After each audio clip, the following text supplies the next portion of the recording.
Nope. Yep. Nope. Yep. Hey everybody, welcome to a new episode of DFV. I am Black Cinephile, I'm AKA the Brad. aka the Brad. I like how you build on it subtly every episode. One day it's Brad, aka Brad, then it's aka Brad, then it's aka guy who hates on everything everywhere all at once. Right, you know, right. You got to change it up every once in a while. You know, you should try it. I should. How you doing today, man? Doing good. Doing good. We got a pair of I guess one of them might use the term comedy loosely, but we got a pair of comedies here. One is a straight up silent comedy, and the other one I wouldn't say it's silent, but it doesn't rely too much on dialogue. They're both very situational comedies. Situational. I guess that's one way to put it. Yeah, absolutely. All right. So we got a different matchup today, but I feel like somehow this comparison works. We got Jacques Tati's Playtime from 1967, and we got Mel Brooks's classic Silent Movie from 1976. Yeah, so one of these movies basically bankrupted the director. The other one was a giant risk that paid off tremendously.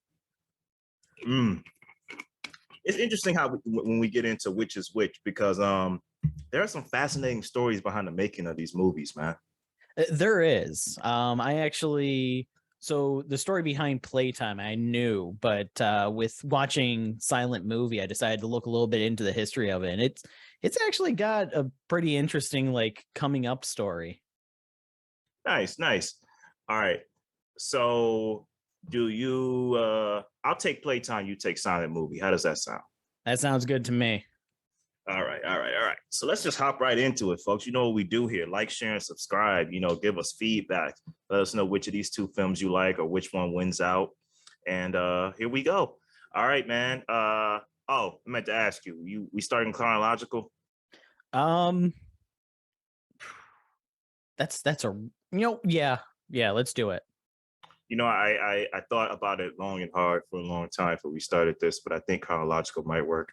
Yeah, I hadn't thought about it, but now that you bring it up, I think that'll work out better. Let's see what happens. All right, Playtime.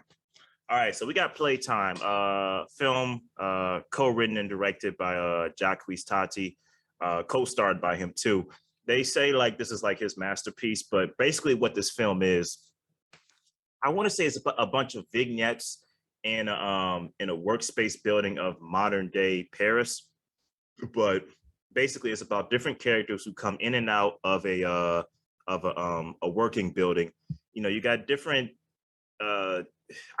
it's hard for me to put this into words. There's vignettes and there's characters. There's of course Tati's character of Monsieur Hulot, who is a popular character from his other films, but he's barely in this because he wanted to kind of, I guess, be behind the scenes more with this movie. But there's the airport, there's the offices, there's the trade exhibition, there's apartments, the Royal Garden, and the carousel of cars. All of these are like sets that are well, not sets within the film, but all of these are different locations within the film where people come in and out. And we run into different comedic situations throughout the film. You know, we start at the airport all the way to this restaurant, and things get more and more zany as the film goes on. And in a very, very, very broad sense, that's what this movie is about. It's a futuristic, consumerist Paris is how Wikipedia describes it, where it's set at. And it's really about our director, his character is kind of the outlier to this world. He's trying to conform to this very futuristic, sleek, but very confusing world. It's kind of like when you see old people try to work smartphones and they know how to press play and stuff like that, but it's why is everything so complex? I didn't grow up with this. That's kind of how our main character feels in this movie. I don't know, so this is my first time watching this. I had begun this once before, but again, you know me, I get sidetracked. When was the first time you watched this? So the first time I watched this one was a couple of years back when it popped up on a like top 100 most influential movies in cinema list, and this one was near the top. Like it was in the top 20. So when I was going through the list and watching them, I got to this one. That was the first time I saw this movie. And the first time I saw it was, my initial thoughts were, I have no idea what I just watched. That was just a weird movie. And then I started looking into it more, and then I watched like clips of it, you know, and kind of like got some of the inside jokes and the little background patterns that are going on throughout the movie. And this time when I watched it, I had a blast with it because I got every reference point. I was like peering into the background where there's entire stories going on in the background of this movie while you're sitting in the foreground of it, watching what's happening with the characters that are talking. So it's, I was waiting to hear what you were going to say for your description of this movie, because I try to keep it broad, man. Right. Because I know this is one of those films where I was hoping you would say that, because I didn't look into anything with it. I know who Jacques Tati is. Like, I know like Criterion has like a collection of his films, and this is something by him that is kind of revered. But I didn't want to brush this film off so quickly and so ruthlessly, because I wanted to hear from you why you like this so much, because you had told me before we did this episode, you said, "Oh man, this is a film I need you to watch." And I was like, right. He knows what Playtime is? I was like, oh, okay, well, I guess I'll check it out again, because I almost checked it out once. But again, when it ended, I was looking at the screen. I was like, because I did get distracted at some moments. I ain't gonna lie to you. Some moments did keep me distracted. Like, man, I just don't know what's going on. Like, I just don't get it. But I figured like maybe there's something deep going on here that I didn't catch the first time. So the first time you watching this, I had the same exact thoughts of, what did I watch? What did I just miss? How is this so influential? And it comes down to the set pieces, the way that it treats the characters, not as main characters, but pieces in this world that we're just kind of watching. And there's constantly references back to different things, people running into glass doors and everything. Like there's an recurring joke of, this world is made of glass, more or less. People are always peering in through windows, through glass doors, entire buildings made of glass. And these buildings made of glass are also covering up basically the entire scenic view of everything in order to do it. Like when they're taking a picture of they're going like, oh, here's like the famous bridge and everything, and it's just taken up by this giant building made of windows. You can't actually see the bridge anymore. And when they're going into the building, they're opening the door and you don't see the Eiffel Tower, but you see it in the reflection of one of the windows. Right. So it's basically, it comes together with that, where you're like in scenes where people run into windows because they don't or doors because they don't realize they're there because they're glass doors. It comes full circle toward the end of the movie at a nightclub where there's a doorman who's holding open a broken door. It's just a handle. Right. He's trying to keep right. He's keeping the illusion for people that there's a door there still, that he's opening the glass door, and the only people, everybody stops and waits for him to open the door for them and stuff like that, as if the door still exists, except for the drunk people that wander right through like they normally would, even if a door was actually there, and just stumble through it. I mean, I get all of that. Like, I understand. I see the influential power of this film through its set pieces. Like when I hear of when I see the intricate set pieces that it took to create the office space, the buildings, and all of that, I get all of that. But I'm like, I don't get it. It's basically, think of like third degree slapstick humor. I think one of the best scenes in this movie is... What would be second degree? You know what I'm saying? How we skip from first to third? You know what I'm saying? Second degree is just somebody going, hey, I heard about this slapstick. Oh, wow. I mean, listen, I caught some bits. Like I like the bit where he walks down. I think this is great directing, by the way. He walks down into the office space, and the guy he's looking for gets a call from somebody else in the cubicle in the lower right hand part of the screen, like, "Hey, I need those numbers." And Jacques is looking, Mansour is looking around, like, "Where's the guy?" We see the guy travel like he's in a maze, like he's in Pac-Man, going to the other cubicle, go right back. Then they start losing each other again. And like you said, I like the idea of reflections. Like, he goes way across the street and sees the guy through the reflection, thinking he's in the other building. And the guy's in the other building, like, "No, come here." He's like, I'm trying, I can't get through the door. And they're on two different sides. I get the visual comedy, but I'm like, that's the whole movie? It is all visual comedy. There are no real jokes that are audible jokes. It doesn't rely on any kind of talking or anything like that to get through the picture of what this world is. Like, one of the jokes toward the beginning of the movie, when he goes to first see the guy with the blue folder, I can't remember what his name is, but They have names. I think so. I'm pretty sure they do. But he first starts going to the building, and you have the doorman blocking his way from getting into the building at first, who then, eventually lets him into the building. He does this complicated machine to call one person to come, and he's coming down this long hallway. And he tells Hulot to wait. Hey, stay seated. Just stay seated. Relax. He's on his way. And then it's a long scene of him walking down the hallway. And then when he finally gets there, then he has to wait on Hulot to get his papers sorted in order to do that. So he can then let him into another door that's right there. And it's just the situational comedy of this doorman literally blocked him from entering the building and then proceeded to call a guy to come get the door for that guy. I see, something like that gave me a chuckle. And I feel like that was kind of my response the whole movie. I chuckled here and there. Like the whole thing with the guy in the restaurant, my man who kept coming out with the food and kept touching up his hair every time. Oh yeah. And I'm like, what's this guy deal? Why does he have to do that every time he comes out with the food?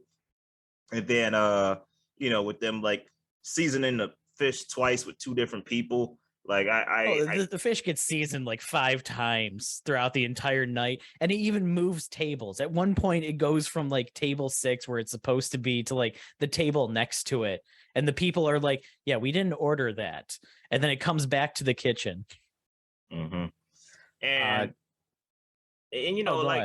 I was gonna say, it surrounds two characters. You got Mansour Hulot, but this Barbara lady.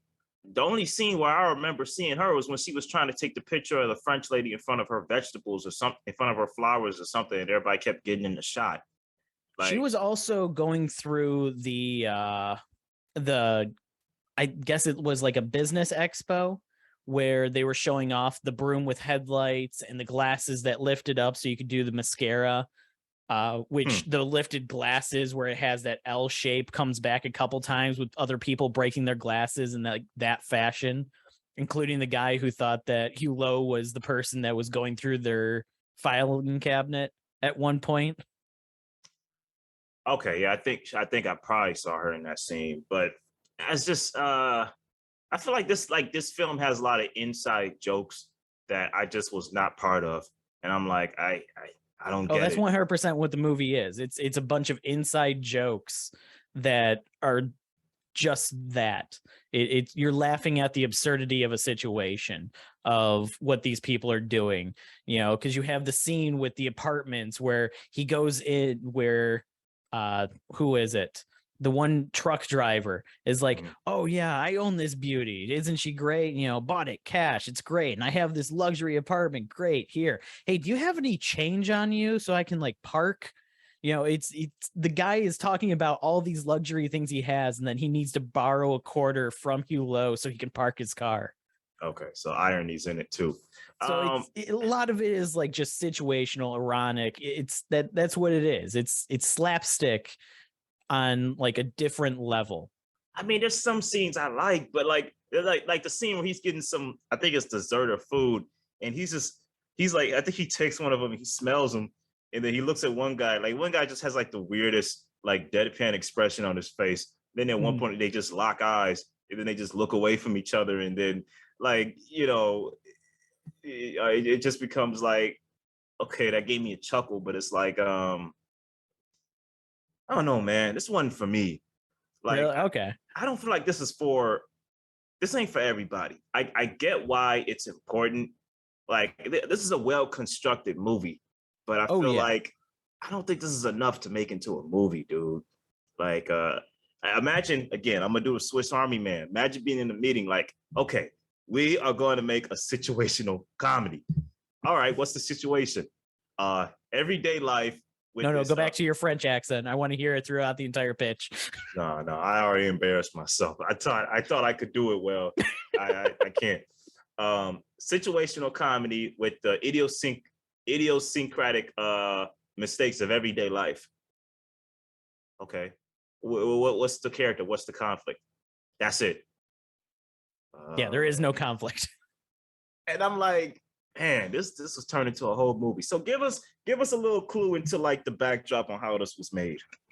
So this one was basically, it was, I'm trying to remember his name, Tati's trying to make a perfect film where everything is controlled chaos. Good job on that, buddy. Well, he hit his mark. He said that Playtime is actually exactly how he wanted it to be, and there's nothing about it that he would change. And with it, it is basically a very thought out movie. There's a lot of jokes with it that, you might not catch the first time watching it, but there is a lot going on in the background as well. So in every scene, you basically have two types of scenes. There's one where there's a lot going on, and then you have the scenes where it's just quiet. There's nothing else. It's like when he's in the cafe and he's, going through the food and everything like that, there's nothing else going on. There's no background gags. There's no jokes there. It's him just going in a cafe, and then he runs into the, who is it? The doorman for the club. And he's like, oh, you got to come to the club here. I'll buy that for you. Come on, let's go. So there's that whole thing. And then you have moments like inside the club or inside the business expo where everything's going on at once. There's so many things going on in the background. There's, the one guy that's walking around with the coat rack, and you later see him on the bus with the coat rack, and people think that it's a pole for the bus, but instead it's literally just a coat rack, and it starts moving as soon as the bus moves, and people are like moving around because they're not expecting it to be something that just somebody brought a coat rack onto the bus. It's just situational humor like that there's a lot of stories going on that you can follow throughout. Again, I don't understand all of that being turned into a movie. Like, I understand, I get it. Kudos to him making a film exactly how he wanted to make it. But it's like, look, there's an audience for this, and it's obviously Brad. But I don't know, man. I just couldn't rock with this. I get why it's important, but it was kind of like, oh, okay. Let me just double check, because if I recall correctly, this one has a pretty high score. Look, none of that means nothing to me, man. Swiss Army Man had a good score. This movie has a 98 on Rotten Tomatoes for critics and an 89 for audiences. So maybe you're just the one person this movie wasn't made for. No, that's 87. So there's more than me. I don't hate the movie. I just feel like I walked away from that going, oh, okay. See, I kind of walked away from it the first time with that kind of same sentiment of that was strange. I'm not exactly sure what to take from that. There were some good chuckles in there and everything. And then it was later when I got deeper into some of the inside kind of jokes and like the little background gags that are going on, like the glasses coming up, the club inside the club, where the way to get in is by having the burn marks from the chairs that were too hot in the club that ran out of food, so they had to serve cold chicken in the hot club. It's I didn't catch stuff that like at that. all. show me what video essay on YouTube you watched that enlightened you to how great this movie is, because I know that's where you got it from. No, it wasn't a video essay. It was there was a thread on, I think it was Reddit. the IMDb forums, but I've got to believe somebody cached it somewhere. I'll find it and I'll send it to you, because it's like a list of like all the little different background jokes that you can watch out for in this movie. Because I know I missed something. I know I'm watching this and I'm like, okay, I'm catching some gags here, but I just like I don't know why the ceiling fell apart in the beginning, like towards the end of the restaurant. I'm like, did that The restaurant was still under construction when they were opening, so everything is still being built. And when the first guests arrive, they're like still putting away like all the tools and everything. Like the construction workers are shooed into the kitchen, and that's where we have like the scenes where you just have a bunch of construction workers sitting in the back room where their kitchen is, you know, and you have the people, the waitresses or the waiters, like arguing over the size of the dishes and the size of the window, like it doesn't fit. And then you have like the construction worker take out a ruler and kind of go, yeah, you're right, that dish is small, or that dish is bigger than the window. And it's like, you can visibly see that you didn't need to measure it, you know. And it's stupid stuff like that. This movie is, go ahead. Yeah, with the tile that like comes loose, and they had to send a waiter out to glue it because they can't send the construction worker because they don't want people to think that the place is under construction still. So they send out the waiter, and the construction worker's like, okay, so you want to glue the tile down. It's really hard or really easy. You know, you can't screw it up and everything like that. All of this happened? Yeah. Okay. Maybe you missed most of the movie, I feel like. I mean, dude, I was trying my best to pay attention, but I'm like, this isn't going anywhere. Look, man, maybe there is some genius that I just didn't tap into the first time around, and maybe that's intended. Okay, maybe that's intended for you to like, all right, look, you saw it the first time, now come back and dissect it. But I don't really like comedy that makes me think. You watch comedy to make you laugh. I love all kinds of comedy. I love UK comedy. I love comedy, again, you know, slapstick. You know, the key word is comedy. It makes you laugh. UK comedy with all this cringe, and it still makes me laugh. Oh, this made me laugh. I got good laughs out of this movie. So did you get good laughs the first time you watched it? The first time I got some good chuckles out of it. Recurrent watches, I got good laughs out of it. Is there a Playtime cheat sheet you used? Because I feel like that's how you got so enlightened with this. Like I said, I read, there was back on the IMDb forum days and everything like that, there was kind of like that huge thing where people were like posting, you know, the different background jokes and everything that like came full force through it. And I don't remember all of them. There's just some of them I remember, and some of them, like watching the movie again, I'm like, oh yeah, that's that part. Okay, yeah, and then that has here comes that. You know. All right, man. I mean, so what? I just go to Letterboxd now. I guess, yeah. All right, man. If you find it, just let me know, because I know I missed something here, but it was like first time watching it, it didn't sell me, dude. I'll find it and I'll throw it your way, because yeah, this movie, there is a lot to it. I will say that it is a lot of noise that is overwhelming to tell exactly what's going on in the noise. I see the well-crafted construction behind the film. That doesn't go unnoticed. Mm-hmm. I don't get the point. You say, oh, it's situational comedy. All right, that's a type of genre. Like, what is the point? There really isn't a point to it. There's no like right, hold on. The hero saves the princess at the end of the day. You know, there's no point like that to it. Let me tap into my Seinfeld. It's a film about nothing. Yeah. Is that what you're telling me here? Pretty much, more or less. Right, it's a film where you're just laughing at the absurdity of situations that people are put in, and the way people react to said situations. Like seeing a broom with headlights on it, and everybody's like, oh, no, that's very interesting. And then they show it going, Yeah. And then they show it going under the desk, and then everybody's like, oh, that's what it's for. Oh, that's genius. Oh, that's really good. I could use that every day now. As if all of a sudden it makes sense that there's headlights on a broom now that it's gone under a desk. That and wouldn't then make sense at all. no, that's the joke. It's completely absurd, that people are like, oh, that makes sense now. Oh wow, that was the joke. That's the joke. That's the joke. All right, folks, 2.5. I'm done here. I might revisit it someday, and I might change it one day, but as of now, Yep. Nope. look, Canceled. I'm walking off the podcast. This is the moment. I like the directing of it. Okay, I think the directing is good. It couldn't. Listen, man, I like cinema that makes me think, but when you tell me comedy, I think comedy. Like there has to be some kind of laughter.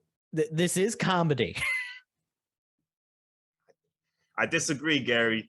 I disagree. Put up that Adam Sandler gif. I disagree. This one's a 4 for me. It's I love this movie.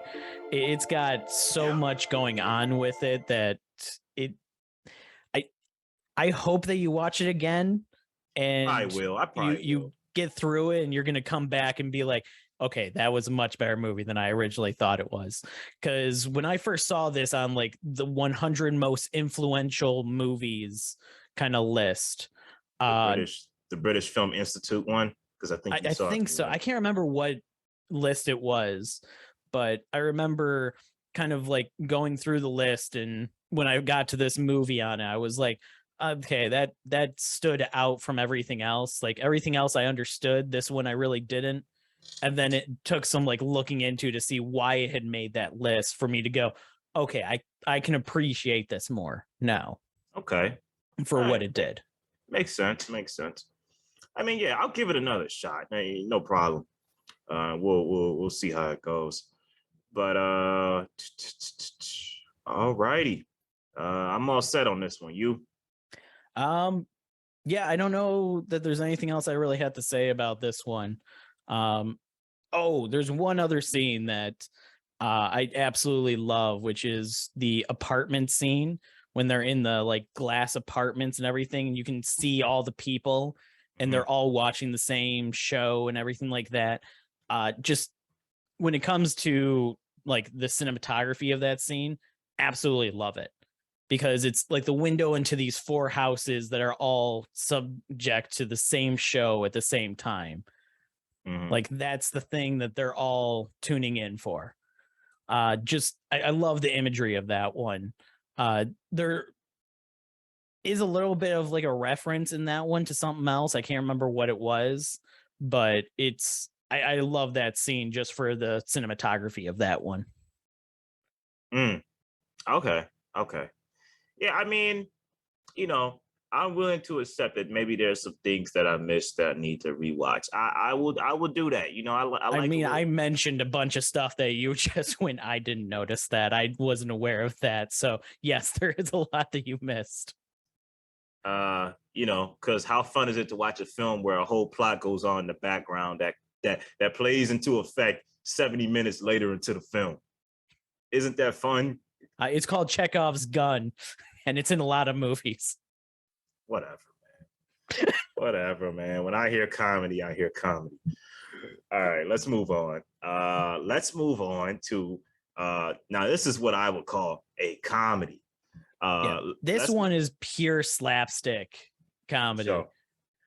So Mel Brooks, A Silent Movie, follows the story of Mel Funn along with Dom Bell and Marty Eggs, played by Dom DeLuise and Marty Feldman, who are trying to put together a movie to save Hollywood. And of all the things, they decide to put together a silent movie 40 years after the last one came out. But the big draw of it is they're going to have many big stars in this one. So among those stars, you have Burt Reynolds, James Caan, Liza Minnelli. Yeah, Liza Minnelli.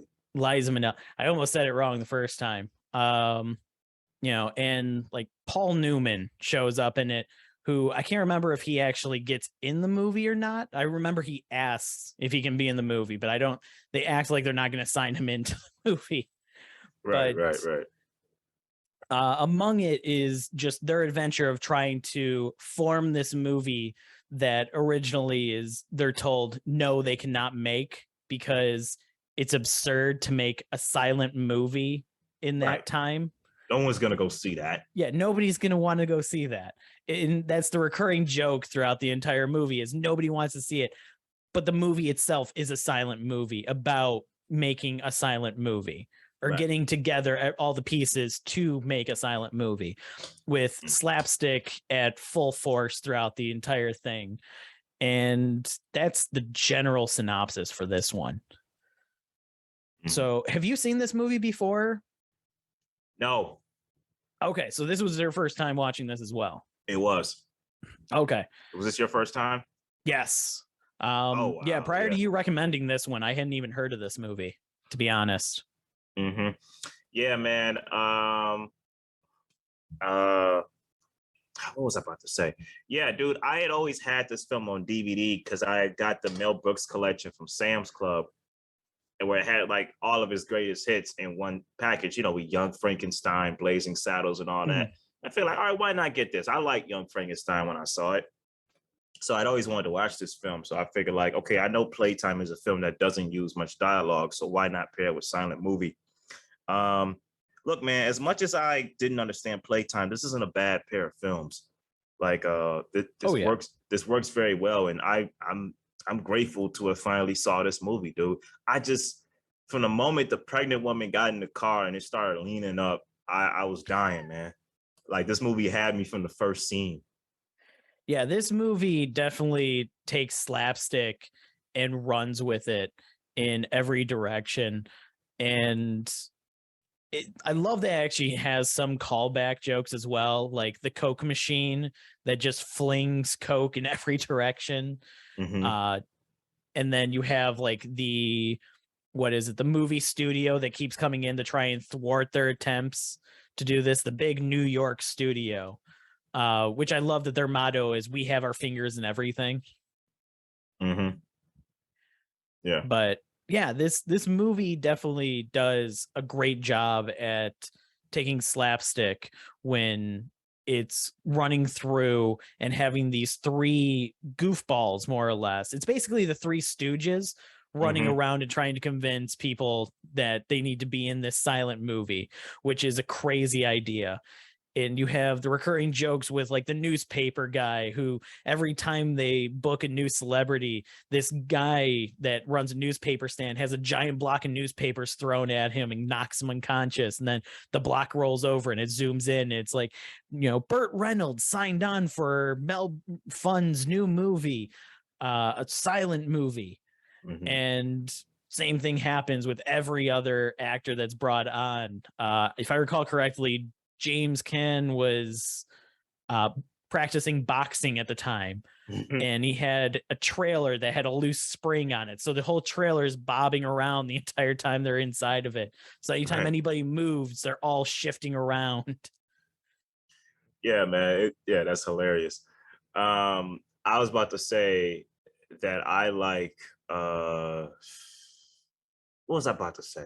I was about to say that I really liked how the only person that we know that is known for like silent work, a really famous mime, what's his name? Marcel is the only person that says one word of dialogue in this movie. They ask him, "Hey, you want to be in our film?" He, in his mind, he goes, "Oh, no." Mel Brooks gets off the phone like, okay. He's like, it's ironic that the person that's known for being silent makes the only line of dialogue in the movie. Right. The only spoken word. And I love his response to it when asked, like, is he going to do it? Is, I don't know. I don't speak French. Right. Right. Yeah, man. Dude, so many great moments. Dude, Marty Feldman, he's the MVP, man. Oh, yeah. He just kills it in this movie. Like, I love him in Young Frankenstein. But in this film, dude, even though he's kind of a pervert, it just makes you laugh how he gets caught into these situations. Like in the one moment he meets a woman where he says, "Hey, you want to dance with a mildly Or aggressive no, a pervert?" mild-mannered pervert. And she says, "Yes, absolutely." He gets lost in the crowd, and she's dancing in the middle of folks dancing to the music, and he can't get in to the point where he finally lunges himself in. Then everybody scatters, and then she scatters. And Yeah, she's like, "Oh, well, everybody's done dancing now. I'm gonna go." I'll say this, man. As much as and Jacques Tati put a lot of craft into Playtime. There's some great crafty visual gags in this movie, man. Mm-hmm. Like I love it. Like like you got characters that the visual gags are funny, but I like how you can picture exactly how somebody's saying something. Like you don't hear Bernadette Peters speak, but Babalu, you can picture her saying it that way by the way her voice moves. And like you may not know what Marty is saying to a certain woman that he's trying to get close to, but you can tell like he's being really creepy. And then when he gets smacked, you're like, "Oh yeah, he definitely was saying something, pervy." Right. And a funny scene is it looks like the actors are having fun in this. Like it looks like Burt Reynolds, James Caan, they're all having fun in this movie. Oh yeah. Like I like how at the end of it all, like you said with Paul Newman, when Paul Newman, after they get into that chase, and he's like, "Hey, could I be in your movie?" And then they just like you said, they think about it and they go, "We'll call you." Yeah, we'll call you. We'll let you know. Yeah, I didn't really know if he was in the movie or not. It didn't. Oh no, he was because I think there was a newspaper saying that he made it. Oh, was there? Okay. I think so. Yeah. But basically, I like the enemies of Engulf and Devour because I think originally, no, that was the studio chief that had the heart problems. But Engulf and Devour kind of want to take the studio down that the big picture studio down. So that's the other studio is a studio that Mel Brooks is working for to try to revitalize his picture. So I like how the bit with the smacking, where the guy he went through each minion. He smacked one all the way to the last one. The last one smacking him. And when he gets told to discipline them again, he says, "I want you to do to him what I do to you and pass it down." No, yeah, he smacks the first person and goes, "Pass it down." And then it proceeds to go down to the last guy, who then smacks the person instead of getting smacked, and it comes all the way back and smacks him. Right. And this is what I was about to say about visual gags. I love how they're in the hospital and Marty's messing with the heart machine, and then Dom DeLuise messing with the other side, and they start playing the ping pong game. I was like, dude, it don't get more intelligent slapstick than this right here, man. Well, even before that, you have the visual gag of when they're coming up to the nurse and everything. She's not paying attention to anything that's going on around her. And you like pan to the monitors behind her, and you have, one guy has fallen out of his bed. The other one, like his bed is like crunching him together and everything. Oh, like that. Right. Yeah. I can't, one of them was like in a cast, and the cast was, flailing about because the wires on it were getting all tangled. Mm-hmm. I couldn't tell what was going on with the other one. It was like he was pulling out his organs or something, but it's like, I don't think that would make it into this movie. So it had to be something else I just wasn't getting. Yeah, I know I could notice some of them. Some of them didn't quite make much sense. Yeah. Yeah, man. Okay. The Coca-Cola machine that you talked about earlier. I think that's my favorite joke in the entire movie is the end joke for that one. I like how with them using them as grenades, more or less. Right, and then Don DeLuise gets up there, and I don't know what happens. Does it hit him in the crotch? What happens there? Oh yeah, because he's covering all three holes, but he's covering one of them with his crotch, and then that's the one that the can comes out of. And then he turns around like, "They're right. It is the real thing." Yeah. That was funny, man. Like the Burt Reynolds scene in the shower had me dying, man. Like, Oh, where they're just slowly more hands are appearing as he's like soaping up. right. That had me dying. The James Caan scene was kind of funny. Like I liked how he kept accidentally knocking everybody out.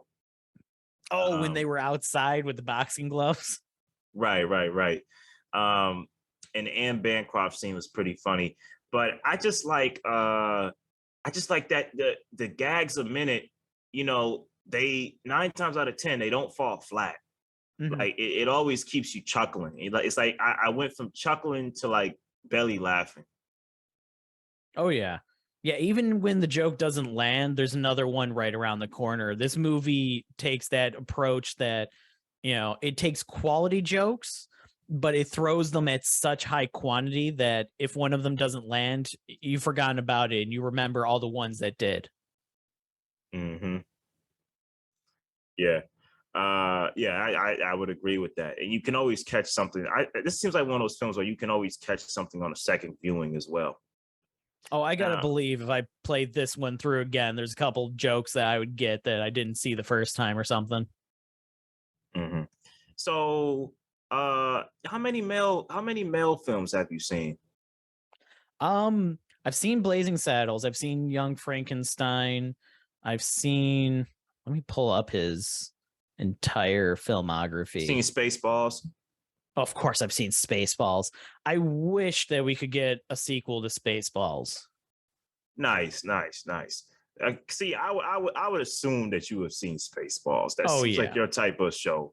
I mean, your type of movie. Yogurt, Pizza the Hut. Of course, I've seen Spaceballs. I did go to a convention that was focused on Star Wars, so yes, I've seen everything that parodies it as well. Of course. How could I forget? How could I forget? That's your thing, man. Oh yeah. I see. I've always wanted to watch High Anxiety, but I want to watch Vertigo first, being that that's kind of like a satire of Vertigo. I don't think I've seen that one. I know I started History of the World Part 1, but I never finished it. Dracula Dead and Loving It looks stupid. The Producers, I've seen that one. I saw the remake of that one with Matthew Broderick and Nathan Lane. I haven't seen the remake. I've saw the original. Okay, yeah, I gotta watch the original. But I've seen a good. I've seen like Young Frankenstein, Spaceballs, now Silent Movie. I think I saw Life Stinks a long time ago, but I barely remember it. But Stu's a heavy hitter, man. Like he's always made like pretty solid comedy. Oh like, yeah. He makes the kind of comedy that doesn't age. Watching this kind of makes me want to get into Blazing Saddles because I heard like that's like the #1 classic. Oh, you haven't seen Blazing Saddles? I've seen scenes from it. Okay. Yeah, I know the one scene I love. It's not even a scene, it's a line. Gene Wilder is like, yeah, my name is Jim, but my friends call me Jim. Like this the wistful way he delivers that, like it's just like makes me laugh. Yeah, that we'll have to either you'll have to watch that or we'll add it to the list and team it up with something else. I'm trying to think of other like Western comedies to throw that up against. And Rango. Rango wouldn't be too bad. Gore Verbinski is weird, but I like his style.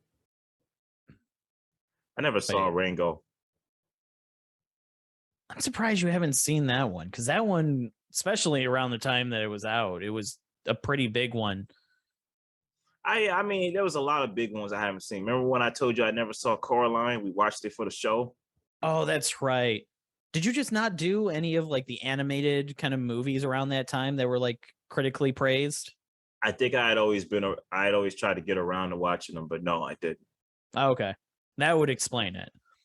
Yeah, man. Yeah, I think there's been a lot of like the animated ones I've mentioned. You just go, yeah, I never seen that. And it's like, how? Right. Yeah, man. I don't really have much. Unless you got more to add here, more eyeing scenes. I ain't really got much. Go ahead. Yeah, there's really not too much. The meetings and everything that happened between the like movie studios. Mhm. Those are some funny scenes and everything. Just the slapstick is on point with this one. Typically, when it comes to slapstick, you're either good or bad. There's not really a middle ground, and this one hits on the good side. You're either Dumb and Dumber or you're Dumb and Dumber 2. Not the prequel. The prequel was good. I'm Right. talking about the sequel. Yeah, You're T.O. Dumb and Dumber, you're Dumb and Dumber 2. Right, T.O. Yeah. Genius title. I heard not so genius movie. Right. So listen, man, I love how in the end, I like how meta it gets in the end. The theater they go to has Young Frankenstein as a theater. I mean, as a movie that's in the theaters. But I also love how in the end it says this is a true story because, as you told me, like this was a real gamble for Mel Brooks to get a studio to do this. Yeah, when he originally was trying to pitch this, nobody wanted to take it because the thought of doing a silent movie, like Mel Brooks had a history of Westerns on his plate at this point. And then he was coming in and going, I want to do a slapstick, comedy that's a silent movie. And basically that would be the same thing as, I'm trying to think of like a director today coming through and just being like, yeah, I know I have some hits behind me, but I want to jump into this weird thing that's completely out of bounds from what I normally do. And it's Chris Nolan doing Ace Ventura 3. There we go. And he wants to do it as a black and white, comedy. Yeah. That's the same as what he basically came through and did. And it ended up panning out spectacularly in this case. But there was a lot of hesitation behind the concept of doing it. Also because it was such a meta script, because the script was about making a silent movie against all odds. Right. So it's on several layers that studios were like, I don't know, Mel, this doesn't look too good. You're making fun of us. Yeah, you're making fun of us while making fun of like the movie industry as a whole using an outdated movie format. And you're making fun of movie stars, making them look vain and like, right. Right. But it works, man. It's funny. It is. Mel Brooks is good at funny, which I'm glad that he managed to get this one made because it is a really good slapstick movie. But yeah, he was against all odds on this one and it panned out beautifully because it's one of his more well-known movies. Yeah, absolutely. This is one of those moments where when you when you take a chance on directors, you take a chance on good directors, you can get your investment back, no problem. I give this a solid 4 out of 5 for me. Yeah, I agree. This is a 4 out of 5 to me as well. Yep. All right. So, Nope. all right, here we are again, y'all. Moment of truth. I know where I stand. I mean, you know where I stand, y'all. So you got Playtime versus silent movie. Where are you going? This is honestly a hard one. I was thinking on this earlier and was like, well, situational comedy that's about nothing versus intelligently made slapstick. Is this really a no-brainer or is this a no-brainer? I mean, come on. This is a tough one. This is AKA Brad, y'all. This is AKA the Brad.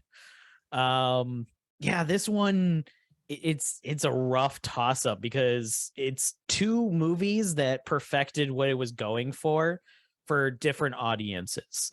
When it comes to Playtime, there's so much love and effort put into that movie and everything like that it deserves all the praise that it gets from people that aren't Anthony.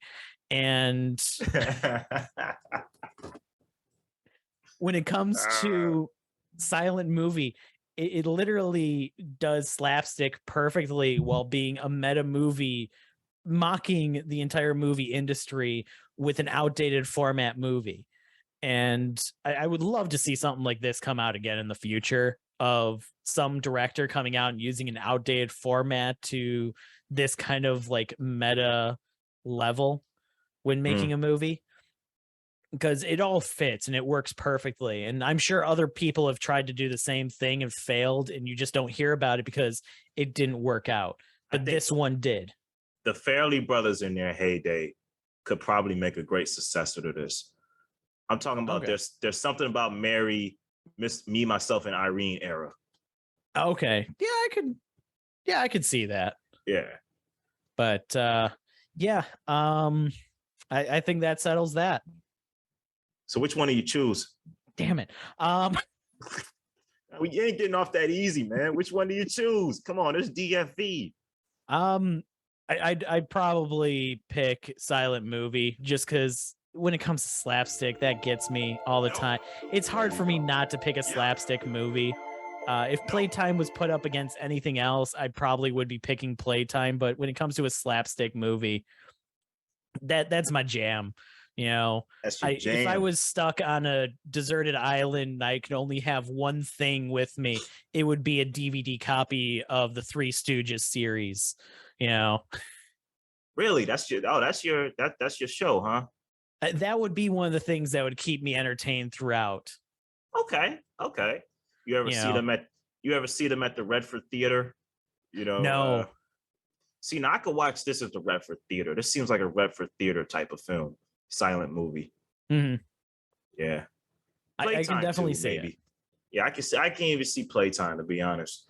All right, folks. Before we get out of here, it's our favorite recap moment. What we've been watching. Did you see Nope? I did. Have you seen it yet?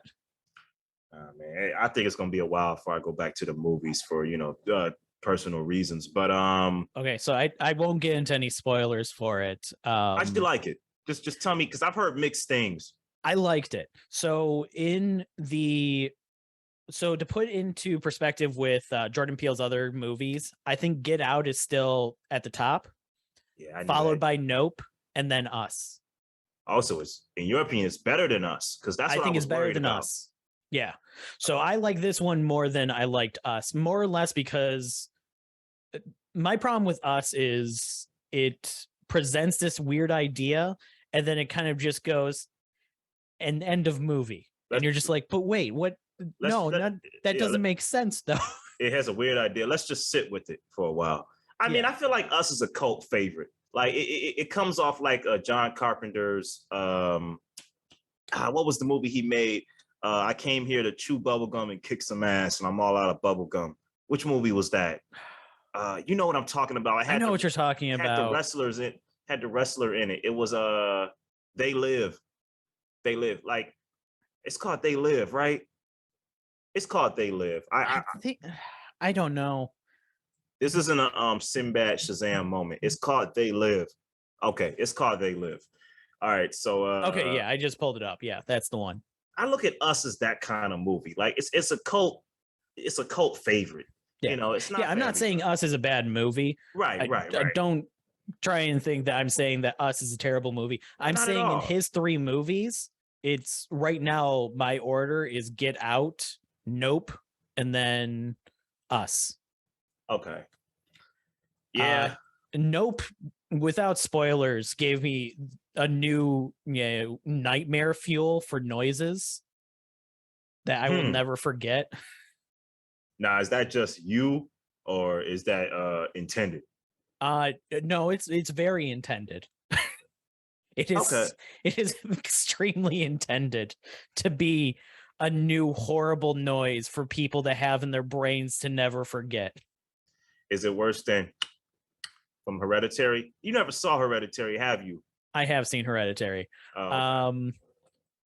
Yeah, because it's the same person that made Midsummer. Right, Ari Aster. Yeah. No, it's worse than that. Okay, all right. See, now I've heard mixed reviews. I've heard some people say, yeah, man, I liked it. It was good. It had, and it's Jordan Peele. He gives you something to chew on and think about. And I've heard some people say, man, that was trash. I can't believe I wasted money on that. Like they're either like it's like Black Swan. You either love or you hate that movie. I love Black Swan. I feel like the people, and I don't want to be this is dig at the people that didn't like it, but you didn't get the message, or the message didn't appeal to you. Grab you. That he was saying. Right. It didn't grab you. Yeah, it didn't grab you, or was already a message that you didn't agree with, so you didn't like that he was pushing that message. Right, because somebody like I think the movie hasn't been spoiled, but its message that it was kind of saying kind of got spoiled for me because my friend told me, I saw it and I kind of said, all right, I guess that was what it was. And then I went home and I looked up even him talking about it, and I said, oh, I get it now. And it gave her something to chew on. She says, yeah, I liked it. Because her initial response was, I said, hey, did you like it? I did not like it. I was like, that's not good. She said, no, let me explain. And then I said, oh, okay, I get it. It's something you got to think about. Yeah, man, I really want to see Nope. I might see it in its later time at the movies, but by the time it gets taken out of the IMAX theater, well, I'll see. But okay, before we go, BCS. You see the latest episode? Yes, we finally got a conclusion. Well, maybe not. We finally got another Gene episode. Yes. Dude, I loved it, man.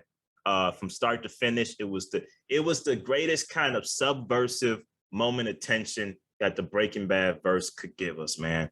Because I was like, man, what is going to happen with Gene and this crazy dude, man? And then Carol Burnett shows up. Yeah. I'm like, that's Carol. It turns out that's Homeboy's mom. And, after all, Saul fixes a problem the best way he knows how. He says, let me just teach this guy how to scheme. And let me get him through a single scheme, not teach him how to do it. Let me get him a taste of what it's like. Yeah. Give him a taste of the life. Yeah, man, I liked it. I thought it was thrilling from beginning to end. I loved the story with the security guards and the Cinnabon. Oh, dude, this is great writing right here, man. I love the moment where he's trying to get the security guard to not turn around. And it's like that moment in that season finale where he took the stand and he said some powerful stuff. About his brother, like never believing in him and stuff like that, and how he literally was against all. Yeah. And then in the end, he told Kim, because she was like, oh man, I'm sorry that you had to say all that out there. He says, did you think they bought it? Yeah. And, it was pretty good, right? All off the top of my head too. Crazy. I think they bought it. It's really working out. And here's the thing I kind of discover about Saul, and this is my interpretation. I think he tries to make it seem as if he doesn't care about the things he say that are true, and he tries to hide it through schemes and plotting. But it's like he does care about his brother. He does feel sad about what happened with his brother. You know what I mean? Like, well, yeah, because there's that pause when he's talking about it, because he's like, my mom and dad are gone. My brother, yeah, my wife, like, yeah. And I feel like he leans into his deepest, darkest regrets when he's really trying to sell something. You know what I mean? When he's really trying to sell a Saul Goodman moment, he's like, all right, let me reach down into my deepest fears. Let me pull back the veil here and let me reach down into something to get this working. Because everything he's saying isn't a lie. He's like, I got nothing. What do I have to live for? You go home to a wife. My wife left. It's not a lie. Yeah. Yeah, he lost his life. His life is gone. He's now the manager of a Cinnabon who goes home to an empty house with nothing to do. And it's like, yeah, it's all truthful.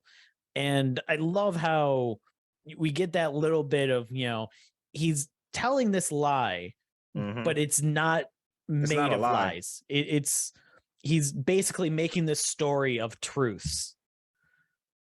Yeah, definitely. And one thing that I love that I didn't think of it during the scene, but with reading what people were saying online with how that acts as the perfect kind of, awkward moment that if he stops going to the security guards, they're not going to be suspicious, because that was an awkward moment he had with that security guard where the security guard went, no, I can't relate to that. And that's when he like left and was like, I think I'm taking up too much of your time. And he left. And it's like, now he has no reason to go back to the security guards. First off, because the scheme's done. Dude, that's genius. Yeah.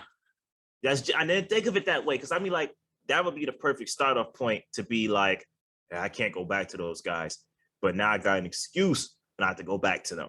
Right. You know, I would have even liked it if they went the heartfelt way where he's like, man, I ain't got no buddies. I might as well just be buddies with the security guard guy. I bring a son a bun too. But I know if they go that way or they go the other way, either way works.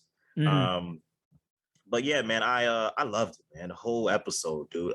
The only thing I kind of thought is that they keep doing it a lot, and I understand why they keep doing it. Like the scene with him in the department store and he's messing around with the suit. And I'm like, okay, we get it. He misses his old life. But I didn't think it was a bad drop-off point. It was basically, he had done another scheme. It had worked. The Saul part of him is still alive.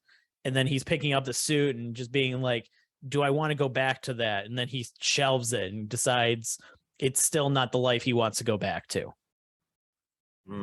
You pulled all that from that, huh?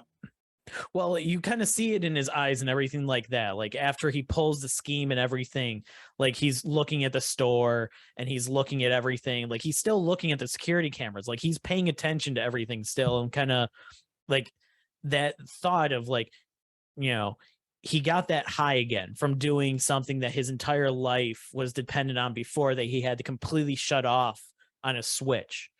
Mm-hmm. And now all of a sudden he has the opportunity to bring it back.